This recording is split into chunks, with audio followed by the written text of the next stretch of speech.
특집 인터뷰 두 번째 시간 함께 들어보시죠. 김기춘 실장이 그 리스트에 저항하는 사람들을 뭐 1급들 몇 사람을 속간해서 잘랐다. 김종 전 차관이 아마 그 명단을 통보하면 김기춘 실장이 지시를 했을 것이다. 이런 말씀 하시지 않았습니까? 네. 그 외에 이 허태열 비서실장 시기와 네. 김기춘 비서실장 시기에 부당한 인사 개입이라든지 그런 어떤 차이 같은 게 또 분명히 있습니까? 없습니까? 제가 알기로는 허태열 실장 때는 별로 인사에 뭐 이분이 그렇게 크게 관심을 가지고 뭐 특히 뭐 사익을 위해서 뭐 챙기거나 그랬던 적은 저는 없다고 생각하고 그렇게 믿고 있습니다. 그런데 예.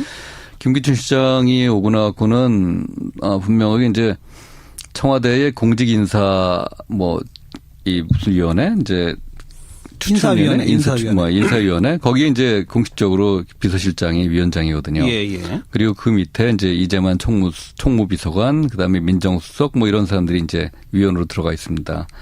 그리고 그 사람들이 한 여러 가지 역할 중에 어디까지 이 사람들이 그걸 갖다가 뭐 이렇게 검증하고 뭐 심사해서 결정을 했는지는 모르겠습니다만 가령 뭐 저희 부와 관련된 문제뿐만은 아니지만 가령 여러 국립대학의 총장들 임명 거부한. 임명 안 하고 있는 거 그런 예. 거. 그런 것도 분명히 저는 교육부에서 물론 그 모든 비난을 예, 다 알겠습니다. 쓰고 있지만은 그 분명히 그 뒤에 공직인사위원장으로서 김기춘 실장의 어떤 역할을 했다. 예. 문체부 관련돼서 부당한 인사 개입 지시는 없었어요? 저희 관련해 갖고는 뭐 예를 들면은 뭐 체육 관련해 갖고 이제 김종이 뭐 인사청탁을 하고 그거를 이제 김기춘 씨가 저한테 전달을 한 적이 있었습니다. 근데 이제 아니 김종 전 차관은 유진용 장관 계실 때 차관으로 온 사람이잖아요. 예. 근데 자기 밑에 차관이 장관한테 그냥 바로 추천하지 왜 김기춘 실장을 통해서 추천합니까? 그게 참 좀 창피한 일인데요. 그 인사청탁을 하길래 제가 이제 안 된다. 김종 차관한테? 예, 적합하지 않다. 예. 그리고 이거를 설사 내가 오케이를 하더라도 이게 저 청와대 공직인사위원회에서 이게 통과가 될 수가 없다. 예. 그랬더니 김종 전 차관이 그건 자기가 해결하겠다. 청와대는 자기가 해결한다. 예. 그래서 제가 택도 마라. 택도 없다. 하지 마라.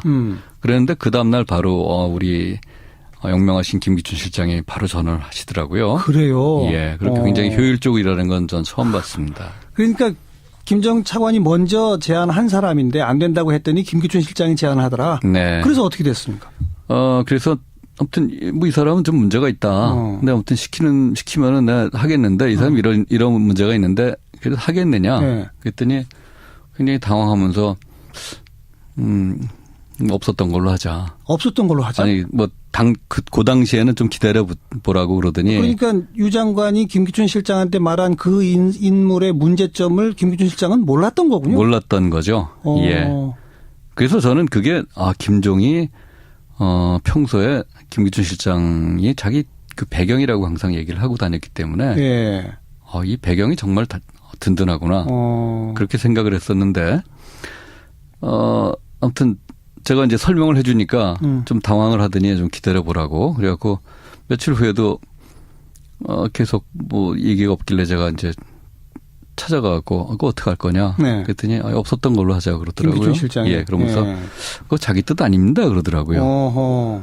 그 자기 뜻 아닙니다 그랬으면 그게 누구 뜻인지 잘 모르겠습니다. 근데 이제 최근에 그 사건에 대한 기사가 그 조선일보 TV조선에 그 김종이 최순실의 측근한테 체육 관계자 이력서를 첨부한 이메일을 보냈었다라는 게 이제 저 발각이 났는데 그게 그 건하고 일치가 되는 그런 사건입니다. 지금 그게. 추천하려고 했다가 안 된 그 인물들의 네. 이력서가 김종이 최순실 측근에게 보낸 이메일에 들어있다.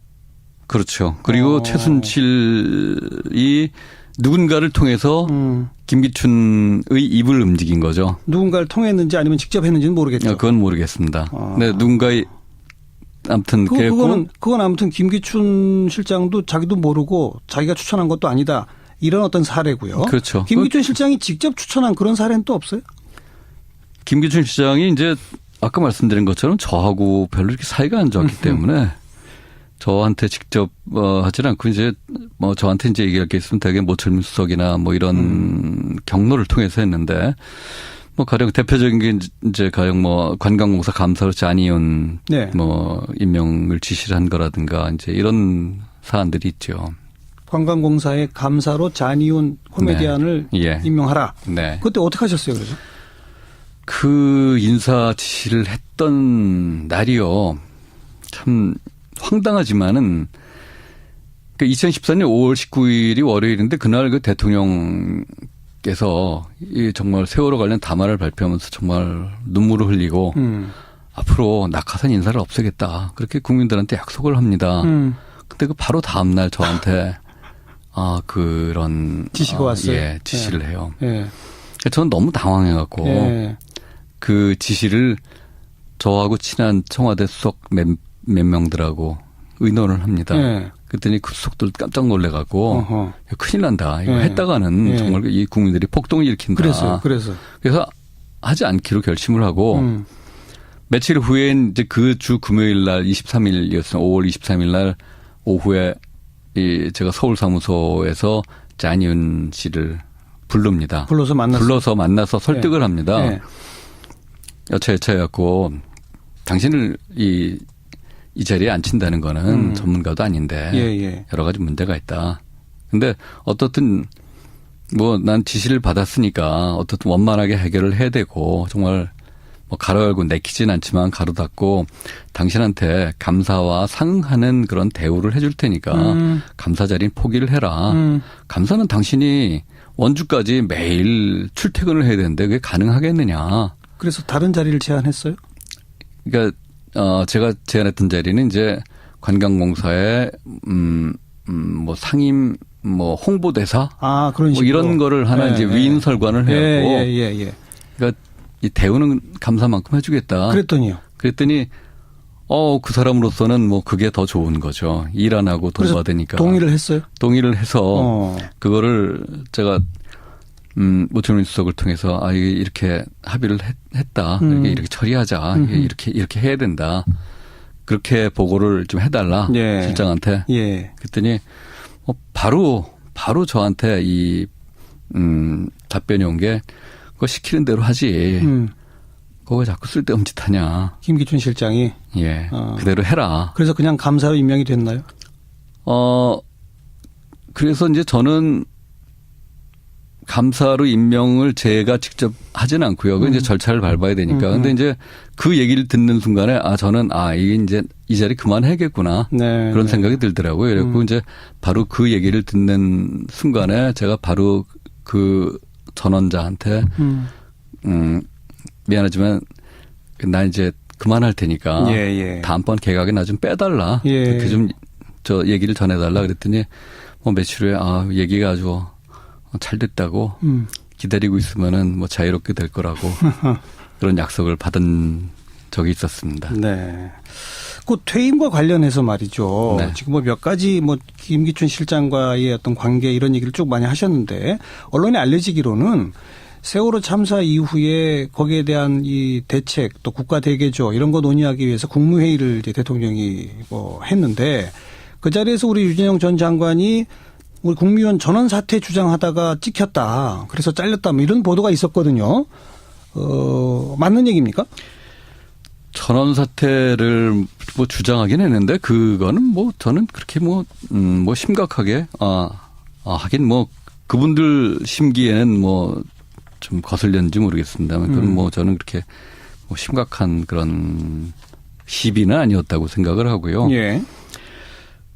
뭐 조금 뭐 설명을 더 하면 그렇습니다. 저는 대통령께서 모든 결정을 가령 뭐 정부 조직을 어떻게 바꾸겠다, 뭐 뭘 없애고 뭐를 만들고 그다음에 뭐 이 국가안전처를 만들고 뭐 어쩌고 이제 이런 말씀을 하시는데 네네. 제가 이제 대통령께 정부 조직을 바꾸는 거는 굉장히 중요한 문제인데 그걸 어떻게 내각의 국무위원들하고 한 번 상의도 안 하고 혼자 결정을 하시는 그런 거는 나는 문제가 있다고 생각을 한다. 예. 뭐 아주 사소한 예로는 가령 국가안전처가 아니라 이건 정말 국민의 안전을 위하는 건 국가의 안전을 위하는 게 아니라 국민의 안전을 위하는 건 아래 이름도 국민안전처로 바꿔야 되는 그렇죠. 거고 그렇죠. 이 사소한 이름서부터 조직의 형태, 조직 내부의 뭐 구조 이런 것까지도 예. 이건 정말 굉장히 중요한 문제다. 그러니까 대통령이 혼자 결정하시는 것보다는 내각에서 굉장히 심각한 고민과 토론을 해서 결정을 했어야 되는데 이거를 그렇게 결정을 해갖고 혼자 발표를 하신다는 거는 이건 굉장히 위험한 조직입니다. 그랬더니 굉장히 화를 내시면서 그러면 뭐 내가 대한민국 모든 사람의 얘기를 다 들으란 거냐. 굉장히 역정을 내시더라고요. 그래갖고 네. 사실 이제 그때까지만 해도 그럼에도 불구하고 계속 얘기를 하고 옆에 남아서 계속 좀 괴롭혀야겠다는 내키진 않지만 그런 생각을 했습니다만 뭐 블랙리스트 이게 뭐 명단으로 내려오고 계속 못 사게 굴고 그다음에 잔이윤 뭐 딱 사건 하고 그러니까 이게 더 이상 여기서 알겠습니다. 이 빌붙어 있는다는 거는 의미가 없겠다는 그런 생각이 들더라고요. 대통령 주재 국무회의를 어쨌든 재임 기간에 많이 하셨을 거 하잖아요. 네. 원래 토론이 없어요? 거의 토론이 없죠. 거의 예. 저는 나중에 보니까 이분은 토론을 해보신 적이 없는 것 같아요. 그러니까 세월호 사건 나고 나서 토론회 하는 것도 서로 이렇게 주고받는 토론이 아니라 이렇게 돌아가면서 한마디씩 하는 그런 형태를 토론이라고 생각을 하시는 그런 것 같아요. 각부 장관들마다 한마디씩 해라. 예. 이렇게 시키는. 예. 뭐 이번에 저 왼쪽서부터 이렇게 한 바퀴씩 돌아가면서 한마디씩 하세요. 그게 이제 토론회. 예. 그러니까 기본적으로 이 토론을 해보신 경험이 없으시다는 그런 생각을 나중에 하게 됐습니다. 그나저나 그 세월호 대책 관련해서 대통령의 인식은 어떻다고 느끼셨어요? 글쎄요. 지금 저도 이제 굉장히 혼란스럽습니다. 이분이 정말 어떤 생각을 하셨는지. 근데 당시에도 그렇고 나중에도 이렇게 다시 곱씹고 하고 이제 그러면서 어떤 당시에요. 그러니까 이분은 세월호 사고 이 참사에 대해서 많은 국민들이 뭐 저 자신도 그 정말 어른들이 잘못해서 그 배 속에서 수백 명의 애들이 그냥 정말 속수무책으로 그냥 물속으로 빠지는 걸 보면서 정말 어처구니 없는 그런 황당함, 부끄러움, 슬픔 그런 거를 저는 당연히 느끼고 거기서부터 우리 반성을 하고 새로 시작하는 그런 생각을 했어야 된다고 생각을 하는데 저는 제가 생각하기에는 이분은 국가 지도자로서의 어떤 기본 의무, 자세 그래갖고 이 문제를 이게 해결해야 될 어려운 문제, 해결해야 될 국가적 과제 뭐 이런 걸로 딱 보고 이런 순간일수록 나는 점점 더 단단해져야 돼. 난 절대로 여기서 밀리면 안 돼. 그런 생각을 하시는 거 아닌가 하는 그런 생각을 했습니다. 이제 그런 것들이 이제 가령 국민들 앞에서 이렇게 눈물을 흘리면서 말씀하시고 그 다음날 그분의 뜻인지 아니면 김기춘 실장의 어떤 장난인지 몰라도 그 다음날 뭐 잔이윤도 임명을 하라고 그렇게 친절하게 지시를 하시고 그러는 거 보면은 왜 그랬을까? 저는 그거 아직도 잘 모르겠어요. 뭐 그런 부분들도 혹시 기회가 되면은 전체 어떤 이 정책의 어떤 구조 뭐 그런 거 관련해 갖고 특검에서도 한번 밝혀주셨으면 하는 희망을 갖고 있습니다. 요새 또 화제가 돼서 그러는데 대통령의 건강 문제 같은 걸 좀 느껴보신 적 없으세요? 그거는 생각을 해본 적이 없어요. 솔직히 대개 이 국민들이 남자들이기 때문에 저희들은 이게 측근에서 바로 옆에서 이렇게 저 같은 경우는 뭐 가령 뭐 대통령이 뭐 주사 맞았다고 이 요새 산진에 나오는 그런 그쪽의 얼굴을 항상 바라보는 그것도 아주 가까이서 바라볼 수 있는 그런 자리였는데도 불구하고 전혀 몰랐습니다. 대개의 남자들이 이렇게 관심이 별로 없죠. 관심이 없죠. 얼굴 변화에. 그리고 아니 뭐 성형 얼굴 이런 거 말고. 그리고 이제 뭐 피곤함 같은 경우는 뭐 사실 모든 장관들이 다 피곤합니다. 과로 때문에. 그러니까 모든 사람들이 다 피곤할 거라고 생각을 하죠. 알겠습니다. 대통령 대면 보고는 그렇게 어렵습니까? 장관 재임 중 몇 번 하셨어요? 저 같은 경우는 어렵다고 생각을 안 했거든요. 저 같은 경우는 저는 뭐 한 대여섯 번 한 것 같아요. 한 1년 4개월 동안에. 1년 4개월 동안 대여섯 번이 많이 한 겁니까? 남들하고 비교를 하면 어떤지 모르겠습니다만 저는 뭐 필요할 때마다 그래도 필요할 때마다 이거 좀 해야 좀 말씀을 좀 드려야겠다. 뭐 가령 뭐 아까 말씀드린 것처럼 제가 이 블랙리스트 관련해서 좀 항의를 해야겠다라고 생각했을 때 제가 면담 요청하면 면담 시간을 좀 잡아달라. 그러면은 뭐 오래지 않아서 면담 시간을 잡아서 저한테 통보를 해주셨었거든요. 그렇기 때문에 면담이 그렇게 불가능하지는 않았다고 저는 생각을 합니다만. 네. 근데 그것도 또 어쨌든 2014년 7월까지 얘기니까 네. 그 후는 또 모르는 거죠. 그 후는 모르는 거죠. 예. 장관 재직 시절에 최순실을 알았습니까? 최순실 씨가 그 사람 유명한 사람 아닙니까? 최태민 씨라는 사람 유명하고 최순실이라는 사람도 유명하죠. 그 사람 그 근대사에 나오는 인물이에요. 예. 그 사람 이름을 몰랐다고 한다면 그 근대사에 관심이 없는 사람입니다. 저도 당연히 알았고 최순실 씨의 남편이 정윤회다. 네. 그리고 승마협회를 조사하는 과정에서 뭐 정모 선수가 그 정윤회의 딸인데 그렇죠. 정윤회는 최순실이 남편이더라라는 거 당연히 알았습니다. 네, 네. 그리고 저희가 승마협회를 조사를 했을 때 대통령이 뭐 그렇게 굉장히 조그만 그 체육단체인데 사소한 일에 네, 사소한 일에 너무 지나치게 관심을 갖는 것 같아서 저희 간부들끼리 모여서 왜 그럴까를 의논을 했는데 그 간부들이 다들 아마 정윤회라는 사람 때문에 그럴 겁니다. 자기 비서실장의 딸 문제 때문에 이렇게.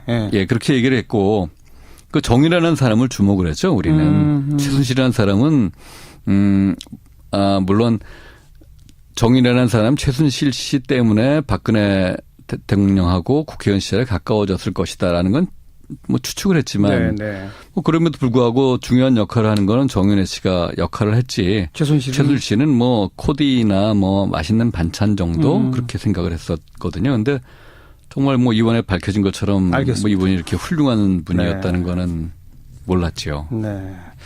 장관 재직 시절에 차은택은 어땠습니까? 아직 본격적으로 활동하기 전이었나요? 어땠나요? 차은택 씨는 지금 이제 모든 뭐 정황이 드러나는 거로 볼 때 이제 제가 나가는 즈음해서 최순실 씨랑 가까워졌고 그다음에 급속도로 역할을 하게 됐습니다. 자, 유진용 장관이 장관직을 그만두고 김종덕 장관이 바로 옵니다. 네. 그리고 나서부터 이른바 블랙리스트도 확대되고 직접적으로 문화예술 지원 정책의 영향도 강화된 거고요. 네. 또 하나가 K스포츠재단, 미르재단 설립이 속전속결로 이루어진 거 아니겠습니까? 네. 혹시 그 부하 직원들한테 그 속전속결 누가 주도했고 누가 지시했는지 들어본 바 있어요? 뭐 당연히 안종범 씨가 지시를 했고 안종범 수석의 지시를 받은 경제수석 비서관실의 그 비서관들 지금은 뭐 다 이제 타부처의 그 차관으로 나간 것으로 알고 있습니다만 그 사람들이 아주 중요한 역할을 한 것으로 알고 있습니다. 네. 이런 모든 것들이 이제 하나하나 밝혀집니다. 국정농단 과정 또 탄핵에까지 이르렀어요. 네. 지금 이 시국을 바라보시는 소회를 한 말씀 주신다. 우선은 뭐 저뿐만이 아니라 모든 국민들이 참 이 상황이 한심하다고 생각을 할 겁니다. 그리고 이 한심한 상황에서 빨리 벗어나고 싶다는 그런 희망을 갖고 있을 것이고요. 그리고 저는 특히 죄송하다고 생각을 해요. 어떻든 우선 기성세대로서 그리고 한때 이 정부의 어떤 큰 역할을 맡고 있었던 그런 입장에서는 저는 그 역할을 제대로 못해갖고 지금 상황이 이렇게 만든 것에 대해서 저는 굉장히 큰 책임이 있다고 생각을 합니다. 그래서 국민들한테 죄송하고요. 그리고 그렇게 만든 상황, 그리고 그렇게 만든 뭐 저 자신에 대해서 굉장히 부끄럽다는 그런 생각을 하고 있습니다. 그렇기 때문에 참 드릴 말씀이 없지만은 그럼에도 불구하고 이제는 빨리 정리하고 다시 정말 우리가 근본적으로 다시 시작하는 이 뭐 어떻게 보면 참 폐허입니다. 이 폐허를 딛고 다시 정말 우뚝 서는 그런 계기로 만들어야 된다고 생각을 네, 하고요. 네. 저는 우리 국민들이 충분히 그럴 능력을 갖고 있다고 그렇게 믿고 있습니다. 오늘 저희와 함께 그 블랙리스트의 실체에 대해서 또 부당한 인사 개입과 뭐 등등에 대해서 어찌 보면 부당한 지시들이 분명히 존재하고 있었다라고 하는 것을 어찌 보면 고백하신 거 아닙니까? 또 고발하신 거고요. 예, 그렇습니다. 그런데 그 사이에 청문회도 사실 증인으로 소환되고 하는데 거기 나가지 않으셨단 말이에요. 예. 그러다 이 인터뷰에 응하신 이유는 뭡니까? 사실 이제 청문회에 안 나간 이유는 방금 전에 말씀드린 것처럼 사실 뭐 똑같은 죄인인데 저도 뭐 정말 뭘 잘한 게 있겠습니까? 예? 결국 이 상황을 이렇게 만드는 큰 역할을 했고 그걸 막지 못한 책임이 있는 죄인입니다. 근데 뭐 똑같은 죄인들이 뭐 남들 보는 앞에서 뭐 서로 뭐 제일 예, 잘했네 예. 뭐 그런 그 남의 죄를 고발하는 그 모습이 유쾌하지 않다고 생각을 했고요. 그리고 실제로 어떤 검찰 수사하는 거 그리고 국회 청문회 하는 거 뭐 특히 새누리당 의원들 하는 짓들 이렇게 보니까 야 이거 뭐 저거 진정성도 없는데 저기 가갖고 내가 그들이 쉬워하는데 소품 역할을 할 필요가 있겠나 그런 생각이 들었습니다. 그리고 뭐 정말 농담으로 생각하실지 몰라도 제가 좀 인격이 여물지를 못해갖고 혹시 나갔다가 이렇게 김기춘 실장을 보면은 혹시 뭐 따기를 때린다든가 뭐 하다못해 뒤통수를 갈긴다든가 하는 그 사고를 칠 수도 있겠다라는 스스로 걱정을 했기 때문에 청문회 출연을 자제했습니다. 그런데 이 방송 인터뷰를 통해서 이 낱낱한 사실들을 국민들 앞에 고발해야 되겠다 생각하신 계기는? 예. 뭐 여러분들이 다 보셨듯이 청문회에서 많은 사람들이 뭐 특히 김기춘 실장 정말 너무나 뻔뻔하게 위증을 하는 모습을 보면서요. 김종덕 장관도 마찬가지고. 예. 청문회 자리는 아닙니다만 국회에서 조윤선 현 장관도 마찬가지고. 네, 뭐, 예. 그 양반은 뭐 제가 모습을 못 봐갖고 모르겠습니다. 근데 어떻든. 근데 그 모습을 보면서 제가 어떤 방식으로든 구준물에 손을 담그고 얘기를 해야겠다. 네. 얘기를 해서 네. 어떻든 사실관계를 제가 아는 진실을 밝히는 게 도움이 되겠다는 그런 생각을 했습니다. 그래요. 그리고 그 후에 제가 이제 크게 기대하고 있던 게 이제 특검 수사인데 특검에서 어떻든 압수수색을 하고 정식으로 이 건에 대해서 관심을 가지고 착수했다는 거는 저는 정말 역사를 바로잡을 수 있는 좋은 기회라고 생각했기 때문에 뭐 지금이라도 제가 아는 것을 모두 말씀드리는 게 필요하다고 생각을 했습니다. 그래서 우리 정관용 님이 운영하신 프로그램에 나가서 제가 아무튼 충분히 말씀을 드리는 게 다른 기회보다도 뭐 더 좋은 기회가 될 거라고 생각을 했습니다. 알겠습니다. 혹시 꼭 빼놓지 않아야 할 못다한 말씀이 있나요? 저는 저희 문체부 공무원을 비롯한 우리 공무원들한테 이번 일로 해서 굉장히 마음 상했겠지만 너무 실망하지 말고 여태까지 가져왔던 것처럼 정말 공정하고 양심적이고 정의롭게 그렇게 일을 해 주셨으면 좋겠다라는 부탁을 드리고 싶습니다. 사실 정치 집단들은 항상 국가의 사물을 보고 있는 그 공무원들을 흔들려고 합니다. 그래야지 자기네들 이익을 챙기기가 쉽기 때문에. 근데 일부 물론 그 부안해동하는 그 탐관오리들도 있습니다. 하지만 그렇지 않고 대다수의 공무원들은 정말 사명감을 가지고 양심적으로 열심히 일을 하고 있거든요. 진짜 그런가요? 저는 그렇게 생각합니다. 실제로 그렇습니다. 근데 많은 국민들이 몇 명의 그 탐관오리들 때문에 공무원들에 대해서 실망하고 배척하고 이렇게 비아냥거리는데요. 그거는 사회의 신뢰 기반을 완전히 무너뜨리는 일입니다. 그거는 굉장히 위험한 그런 상황이거든요. 근데 국민들께도 정말 제가 말씀드리고 싶은 거는 그렇지 않은 공무원들이 훨씬 많습니다. 제가 단언컨대 뭐 저는 90% 이상의 공무원은 그렇지 않은 양심적인 공무원이라고 저는 생각하기 때문에 그분들이 충분히 양심적으로 일을 할 수 있는 믿음을 주시고 그분들이 양심적으로 일을 해도 피해를 보지 않는 제도를 보장해 주심으로써 우리 사회가 더욱 더욱 건강해지고 그렇죠. 더욱 더 굳건하게 발전할 수 있을 거라고 그렇게 생각을 제도적인 합니다. 보완이 좀 시급한 게 있네요. 부당한 정치권의 지시, 외압 내지는 네. 부당한 상사의 지시에 대해서 저항할 수 있는 권리, 예. 내부 고발자를 충분히 보호할 수 있는 권리, 그렇습니다. 이런 제도들은 만들어져야 되겠군요. 지금 뭐 형식적으로는 좀 있는데요. 공무원의 정치적 중립을 보장할 수 있는 그런 제도적 장치가 굉장히 약합니다. 그리고 특히 지금 말씀하신 것처럼 그 내부 고발자들에 대한 그 보호, 네. 그 사람들을 이렇게 이 배관시하지 않는 그런 어떤 문화 풍토 이런 것들이 굉장히 중요합니다. 그래야지만 우리 사회가 더욱더 깨끗해지고 건강해질 수 있을 거라고 저는 믿습니다. 네. 공직자들에게 역시 공무원 출신이시니까 한 말씀 주셨는데, 지금 가장 중요한 이슈, 또 가장 헌법적, 법률적으로 중요한 이슈가 사실 블랙리스트 아니겠습니까? 네. 그 대상이 되었던 우리나라의 문화예술인들한테 한 말씀 하신다면. 문화예술인들 사실 굉장히 어려운 상황에서 경제적으로도 그렇고 뭐 여러 가지 면에서 어려운 상황에서 우리 문화예술인들이 정말 열심히 하고 있습니다. 그분들 한 분 한 분이 정말 굉장히 어려운 상황에서도 이렇게 좋은 성과를 내는 걸 보면 저는 그분들을 비롯한 우리나라 국민들이 정말 우수하고 정말 이분들의 힘이 우리를 끌고 나가고 있는 거로구나라는 그런 자부심을 느끼고 있거든요.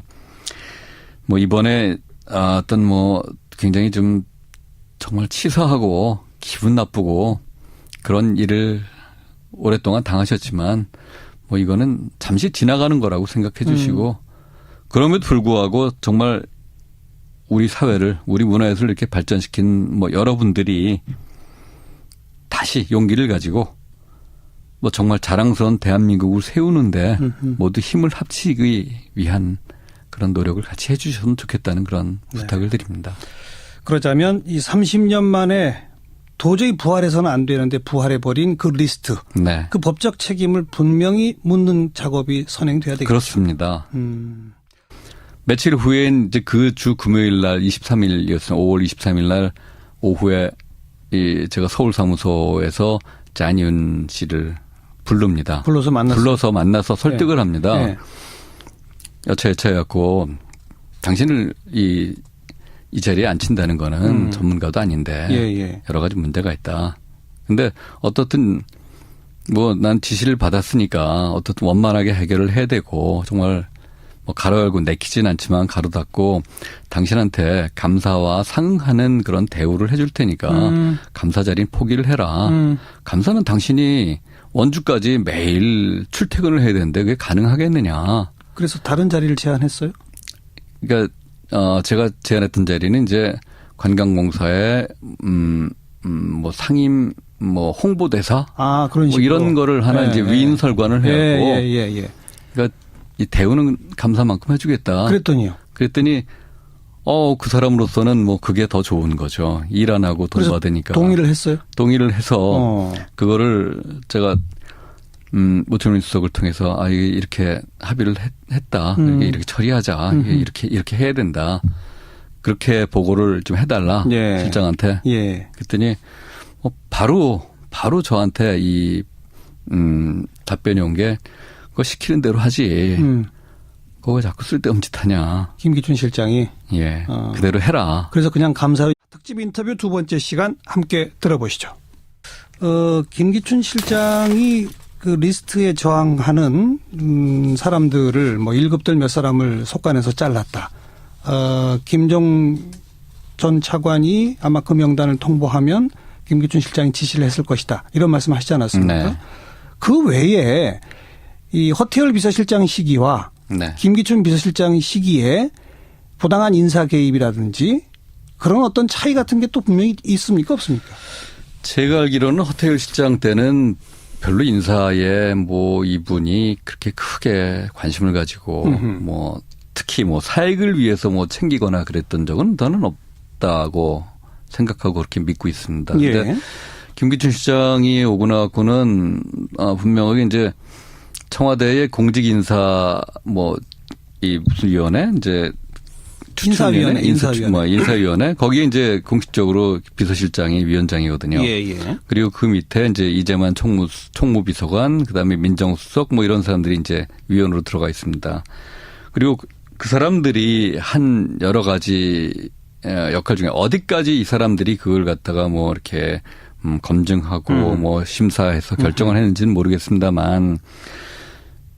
가령 뭐 저희 부와 관련된 문제뿐만은 아니지만은 가령 여러 국립대학의 총장들 임명 거부한. 임명 안 하고 있는 거 그런 예. 거. 그런 것도 분명히 저는 균의 입을 움직인 거죠. 누군가를 통했는지 아니면 직접 했는지는 모르겠죠. 그건 모르겠습니다. 네, 누군가의 아무튼 그건 아무튼 김기춘 실장도 자기도 모르고 자기가 추천한 것도 아니다. 이런 어떤 사례고요. 그렇죠. 김기춘 실장이 직접 추천한 그런 사례는 또 없어요? 김기춘 시장이 이제 아까 말씀드린 것처럼 저하고 별로 이렇게 사이가 안 좋았기 때문에 저한테 직접 하지는 않고 이제 뭐 저한테 이제 얘기할 게 있으면 되게 모철민 수석이나 뭐 이런 경로를 통해서 했는데 뭐 가령 대표적인 게 이제 가령 뭐 관광공사 감사로 잔이윤 네. 뭐 임명을 지시를 한 거라든가 이제 이런 사안들이 있죠. 관광공사의 감사로 잔이윤 코미디언을 네. 예. 임명하라. 네. 그때 어떻게 하셨어요, 그래서? 그 인사 지시를 했던 날이요. 참 황당하지만은 그 2014년 5월 19일이 월요일인데 그날 그 대통령께서 이 정말 세월호 관련 담화를 발표하면서 정말 눈물을 흘리고 앞으로 낙하산 인사를 없애겠다. 그렇게 국민들한테 약속을 합니다. 근데 그 바로 다음 날 저한테 그런 지시가 왔어요. 예, 지시를 해요. 예. 저는 너무 당황해갖고 예. 그 지시를 저하고 친한 청와대 수석 몇 명들하고 의논을 합니다. 예. 그랬더니 그 수석들 깜짝 놀래갖고 어허. 큰일 난다. 이거 예. 했다가는 예. 정말 이 국민들이 폭동을 일으킨다. 그래서. 그래서 하지 않기로 결심을 하고 교육부에서 물론 그 모든 비난을 다 알겠습니다. 쓰고 있지만은 그 분명히 그 뒤에 공직인사위원장으로서 김기춘 실장의 어떤 역할을 했다. 예. 문체부 관련돼서 부당한 인사 개입 지시는 없었어요? 저희 관련해 갖고는 뭐 예를 들면은 뭐 체육 관련해 갖고 이제 김종이 뭐 인사 청탁을 하고 그거를 이제 김기춘 씨가 저한테 전달을 한 적이 있었습니다. 근데 이제 아니 김종 전 차관은 유진용 장관 계실 때 차관으로 온 사람이잖아요. 예. 근데 자기 밑에 차관이 장관한테 그냥 바로 추천하지 왜 김기춘 실장을 통해서 추천합니까? 그게 참 좀 창피한 일인데요. 그 인사 청탁을 하길래 제가 이제 안 된다. 김정 차관한테? 예, 적합하지 않다. 예. 그리고 이거를 설사 내가 오케이를 하더라도 이게 저 청와대 공직인사위원회에서 이게 통과가 될 수가 없다. 예. 그랬더니 김정 전 차관이 그건 자기가 해결하겠다. 청와대는 자기가 해결한다. 예. 그래서 제가 택도 마라. 택도 없다. 하지 마라. 그랬는데 그 다음날 바로 우리 영명하신 김기춘 실장이 바로 전화를 하시더라고요. 그래요? 예. 그렇게 굉장히 효율적으로 일하는 건 전 처음 봤습니다. 그러니까 김정 차관이 먼저 제안한 사람인데 안 된다고 했더니 김기춘 실장이 제안하더라. 네. 그래서 어떻게 됐습니까?